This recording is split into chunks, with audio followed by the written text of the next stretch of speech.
Hey guys, and welcome to this week of Comic Talk. So I'm the Cube and I'm your host, and this week we're going to be doing something a little different because I'm having a Cube conspiracy. So for those of you who don't really know what that is, I'm just kind of getting it out there. A Cube conspiracy is a little idea I'm trying to pick up or I see through the comics that I've been reading, and I'm trying to get the ideas out there that you guys might not have seen it, and maybe it's something that we should be paying attention to. So a few comics this week had some very special connotations in them. So I'm gonna start with the most iconic and the most easily recognizable for what this idea is, and it's mothers. It's mothers not running rampant per se, but we're seeing a lot of mothers in these comics, and they seem to be playing a weird role that seems to be transitioning several comic lines. So we'll start with Batman.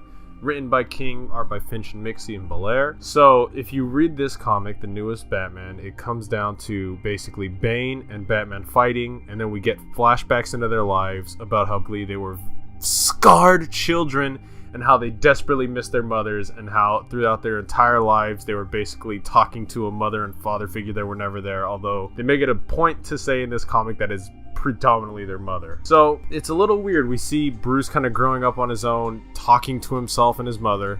We see Bane growing up on his own in a cage at the bottom of some godforsaken cell, talking to his mother also, each of them kind of dealing with whatever they're doing by talking to someone that isn't there. You could say it's a little weird, but I for the sake of the comic, I wouldn't put it past them to mention that these two are very, well, we already know they're scarred children, but this is just taking it to the next level. And with the comic ending, we basically see Batman free his allies, who Bane basically captured in the last comic, and now they're gonna fight. But this mother thing is the kind of point I'm trying to make. We see it first and mostly in this comic. Almost every panel has the word mother in it, which is pretty obvious. The next comic I'm going to be doing is The Fall and Rise of Captain Atom, written by Bates, art by Wiseman and Conrad.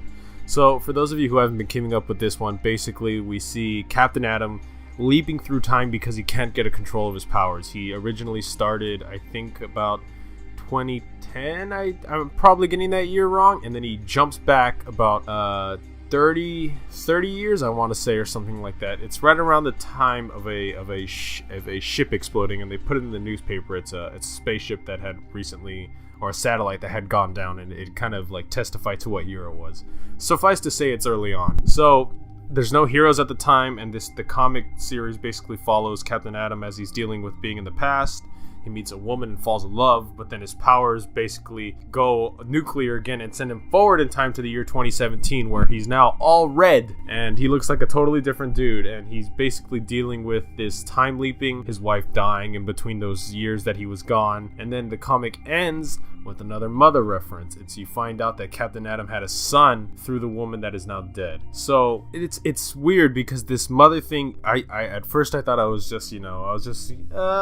they're just putting it in there to mess with us, or that the fact that these mother things is just coincidence. But I don't know, I think there's something more to it. Usually, I don't know, the implication could be a mother approaching, a mother leaving with Batman, a mother dying in Captain Atom. But then we get to other comics like the new Justice League comic, and if you guys have been following it, in the new Justice League comic, basically each of the members of the Justice League have been sent to a different time period. Aquaman to an alternate version of Atlantis that's several years before he was king. We get Superman, who's basically dealing with traveling through getting put in this special base with Batman, who with people who have managed to defend themselves from these time disruptions that have been facilitated by some crazy alien force. And what ends up happening is Superman goes to confront this force, and at the end of it, he sees that there's a giant baby being born, or a giant baby controlling all of it. Another implication of a mother figure, a womb almost. And what I'm trying to imagine here is that they might be implying the birth of something in the next few comics coming out. I don't know what it could be, but it could be damn near anything. And one of the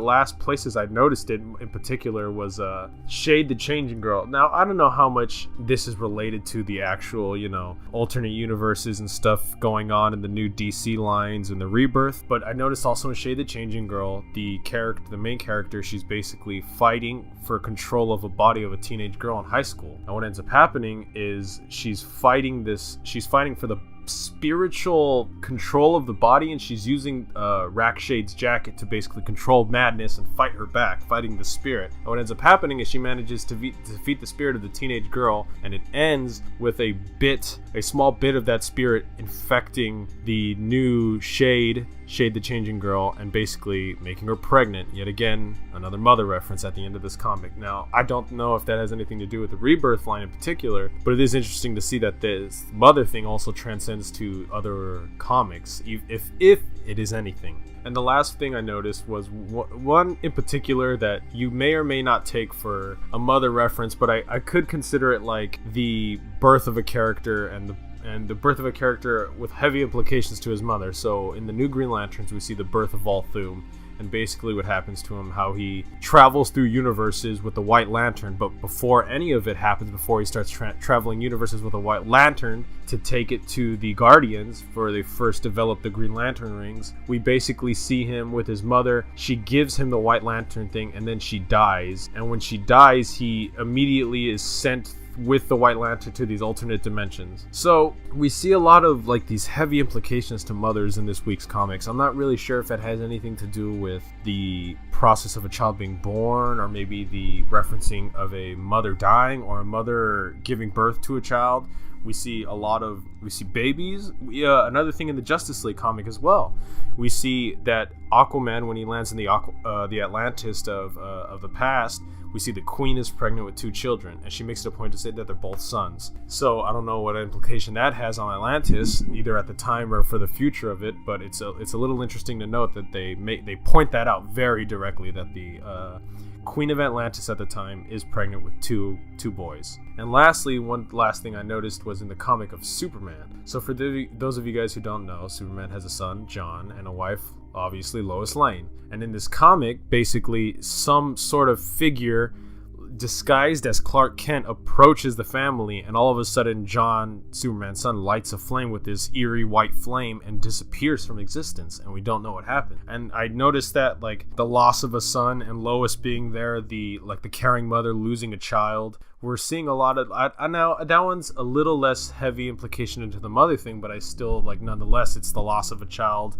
and the loss of an important child. It's Superman's son, of all things. That's so, Superman's son could have heavy implications in what happens later on in Rebirth. Now, this little cube conspiracy, you can say what you want. I want to believe that this conspiracy is just something I'm seeing, and it may lead to the birth or the implication of a mother figure, and all of these may imply a mother figure appearing in the next few comics, or maybe birth of a child. Now, I don't know what could imply. We're seeing in Rebirth a lot of Watchmen references and things like that, and I want to believe that maybe this birth could lead to the birth of Dr. Manhattan or Captain Manhattan, you know what I mean? Or any of these characters that could have that level of transcendence over so many different comics that they're affecting timelines maybe so slightly that the mother thing is just an effect, a ripple that happens in each of the timelines, or each of the comics, I mean. But who knows? Who knows? And I just wanted to put that conspiracy out there myself, maybe describe the comics a little bit. All of them were pretty fantastic. All of these are splendid works, and I really enjoyed all the art in all of them too. They were really good. The baby figure in Justice League is almost a little horrifying how it's wrapped up in technology. We see these little, the transferring of Volthoom from other universes, like him flying through or watching his mother die as he transcends the white light of the lantern, you know what I mean? But at the end of it, I'm really interested. I really wanted to see where this goes, and I really hope this conspiracy could lead to something. And if it doesn't, it doesn't, but I'd like to get the idea out there. So this has been The Cube, and I will talk to you guys later. See ya.